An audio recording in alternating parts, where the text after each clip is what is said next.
How you doing? New Age Designs. A friend of mine that's been here since almost the beginning. Like quite a few people have. It's nice. I like that. It's cool. It makes me feel good.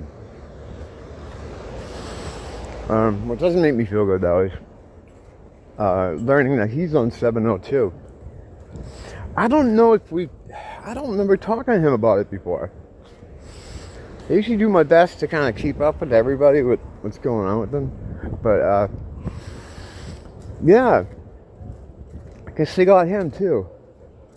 Now, currently, I'm going through my, I gotta wait for this car to go back because they could take a left any moment. No one signals anything. Alright, I'm not gonna, okay, I gotta stay on target.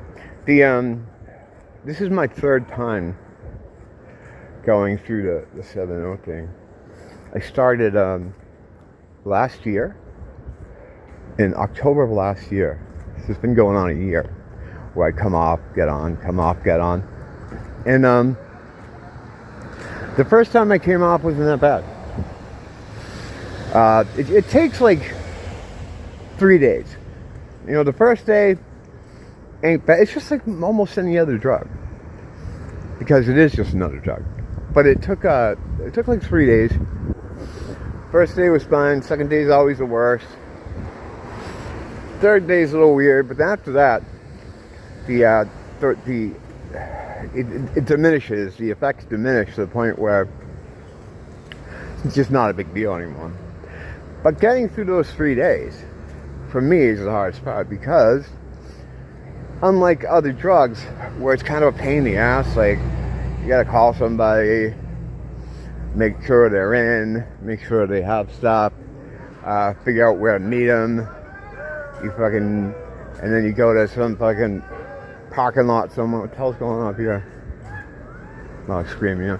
And then go to some parking lot somewhere or some shady house. It just sucks, you know. Like I've said before with drugs, it's like if you're on drugs, you will end up in the weirdest places, at the weirdest times of night, with people you never usually associate with, bad parts of town. I mean, sitting on a couch with like, I don't even gonna get into it. You know what I'm talking about. But I gotta light this up. Yeah, I'm gonna. I do this shit all the time, don't I? Like I start one and then I go right into a store, and it's like, well, what the fuck did you do that for? So we're gonna light this here.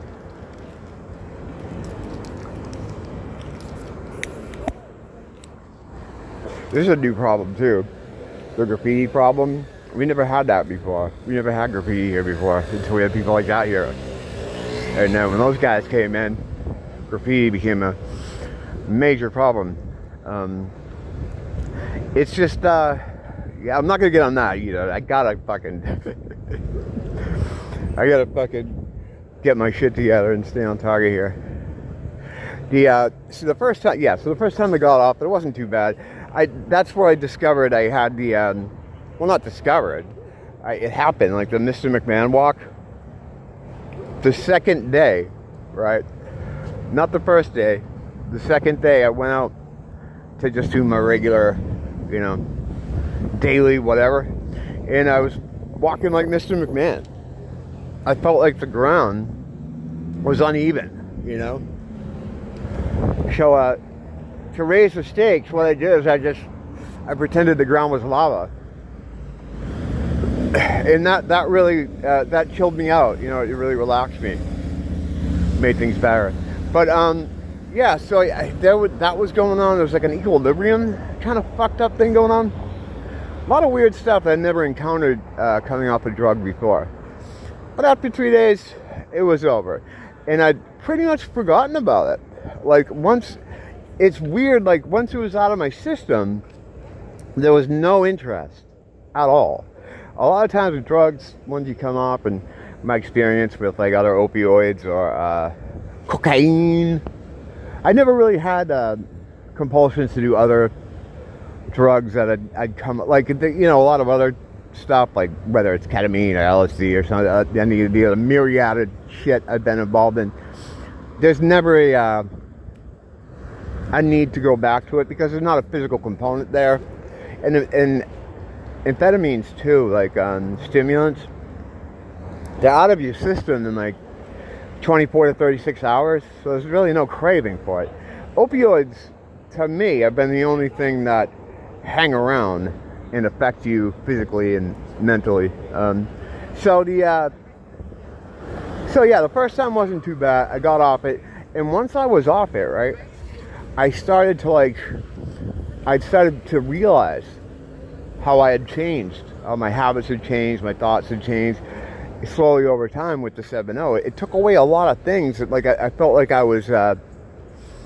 felt much better. I was like, holy shit, yeah, I'm psyched to do everything again. I'm not, because it brings upon with it this sort of low-key depression where, for me, it was making me angry a lot, which is, or more so than I normally am, which is certainly something. But I had no interest in it. I was going into the store and buying incense. I didn't even look at it. Then one night, I had, maybe a month later, the first time I was off it, maybe a month, a little bit over a month, I had like this, was having this really bad breakdown. Not a nervous breakdown, because you only have one of those. I had my one major breakdown a long time ago. I didn't even know I had it until doctors told me afterward. Like, well, at some point you had a breakdown. It's like, well, things have been so crazy back when I was, first diagnosed and put into the nut hut.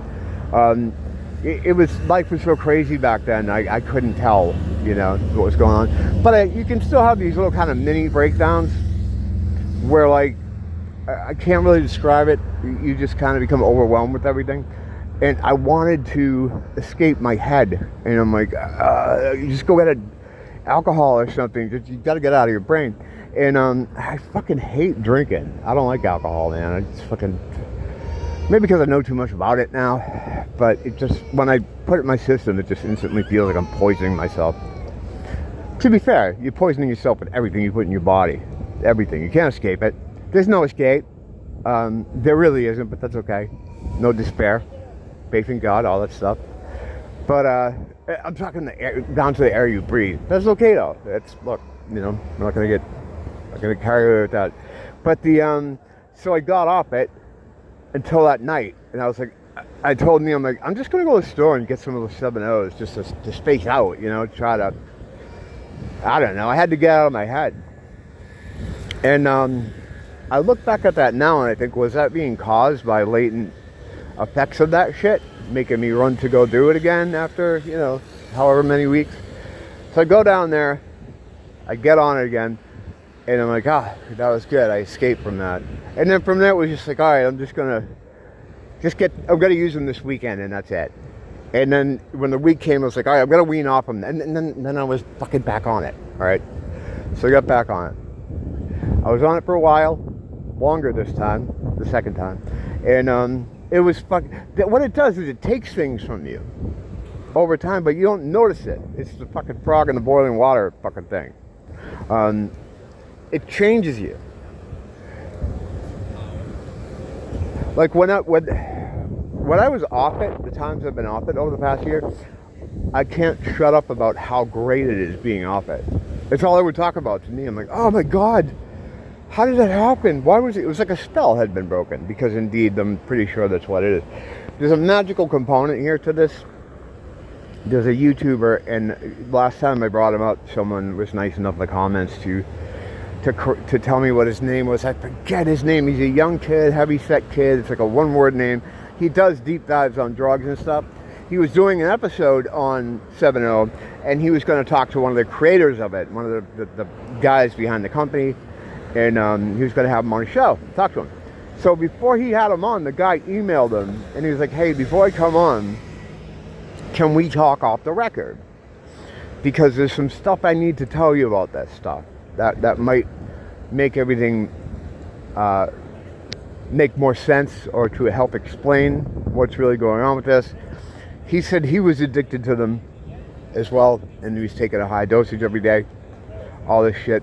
It was really weird. He read the email on his channel, which is fair play. I mean, you can't fucking, he's an investigative YouTuber, right? And you're gonna email him and say, hey, I gotta talk to you off the record about this shit before we can tell anyone.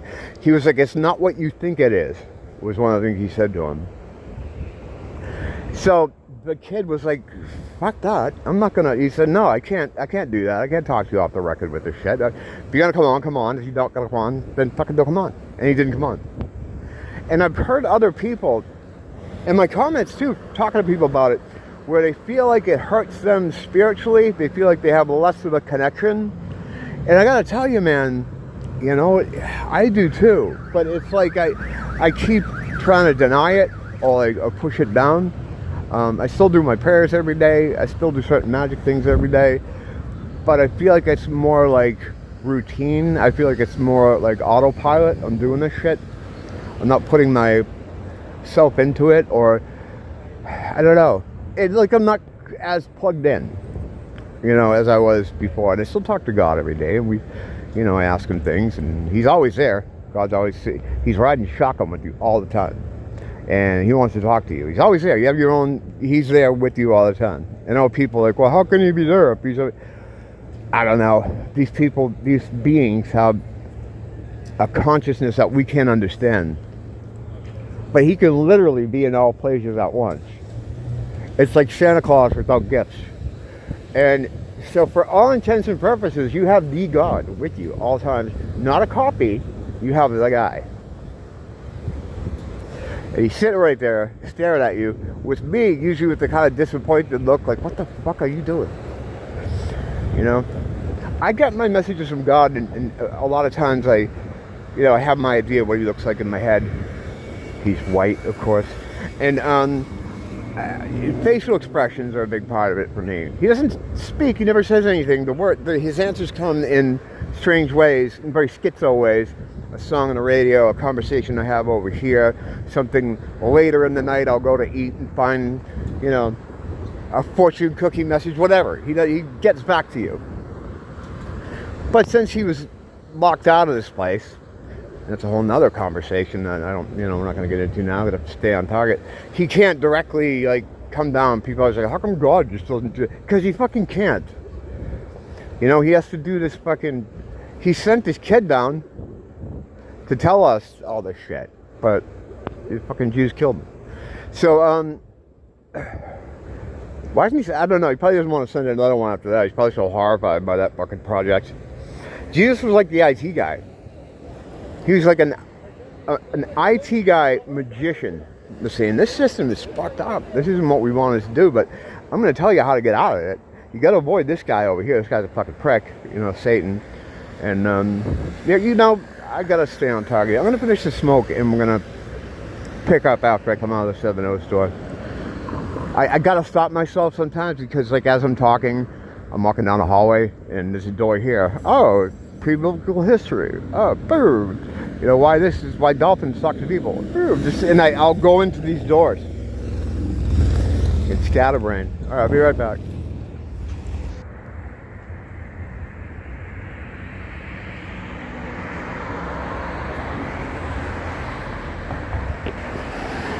Yeah, somehow I started cutting a promo on demons once it came out of the 7-0 store and got wrapped up in talking about that. So I'm going to make that a separate episode.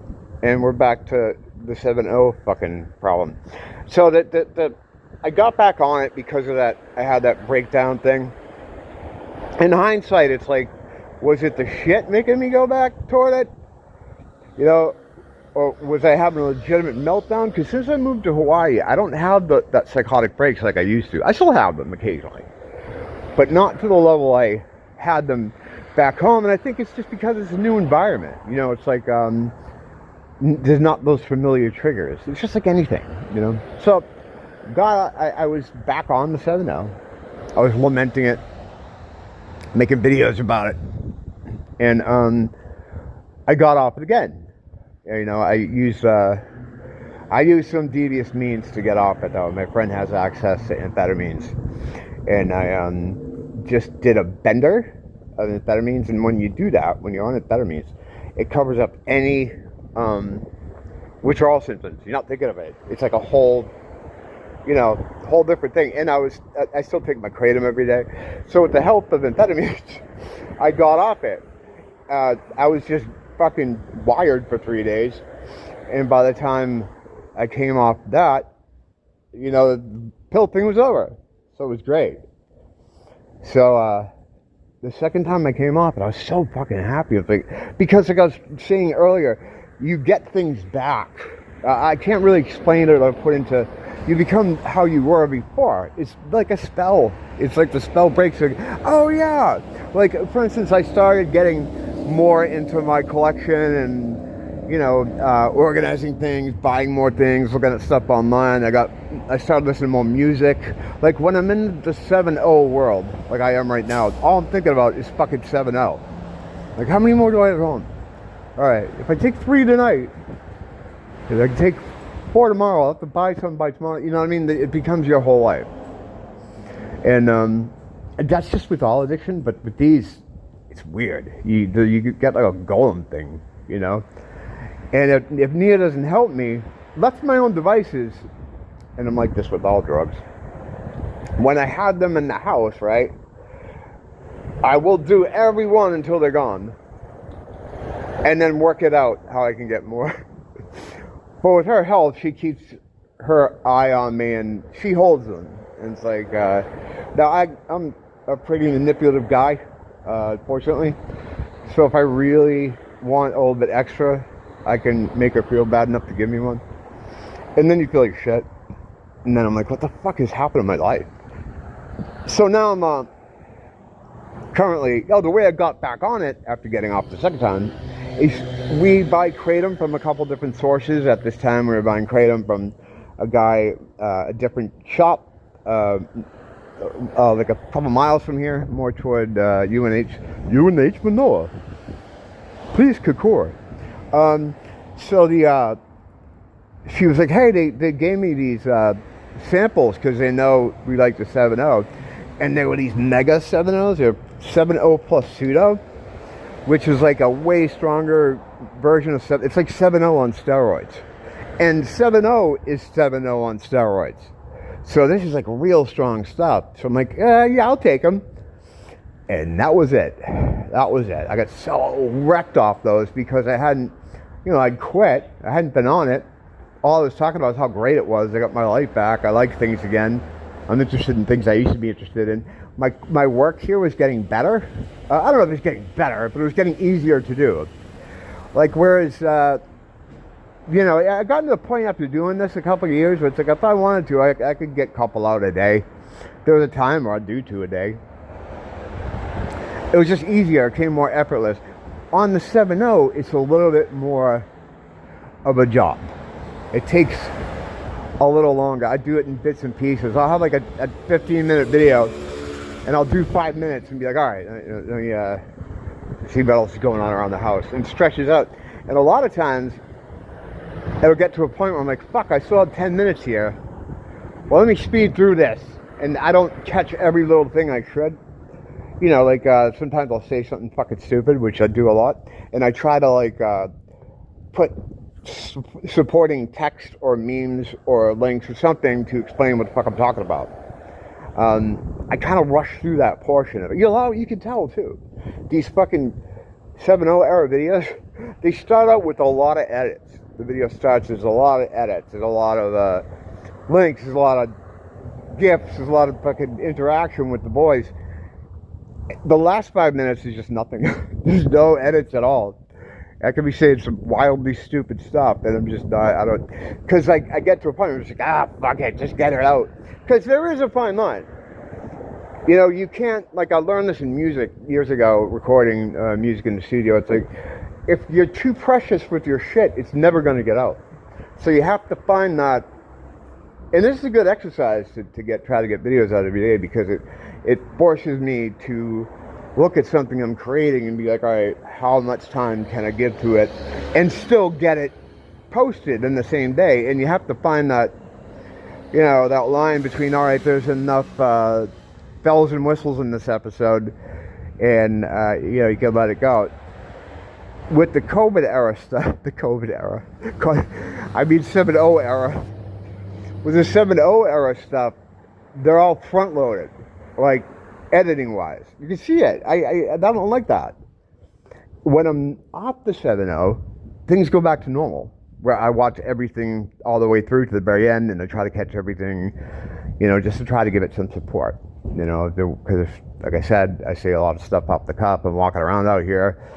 I'm distracted because there's people around. My fucking security system's going off because we have a lot of black people here now. So it's all this kind of stuff, So it's sometimes to go through the video, raw footage, and find them. Look at how spooky the moon is. The fucking point is,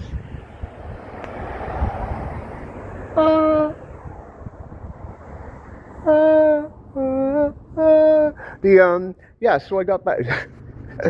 Listen to me. So I got back on it, and now I'm on it. And now I'm trying to get off it.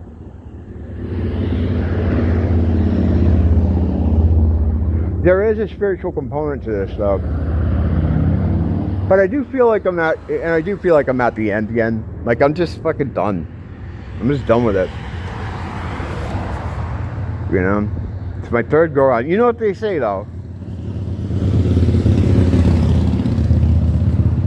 Three's company.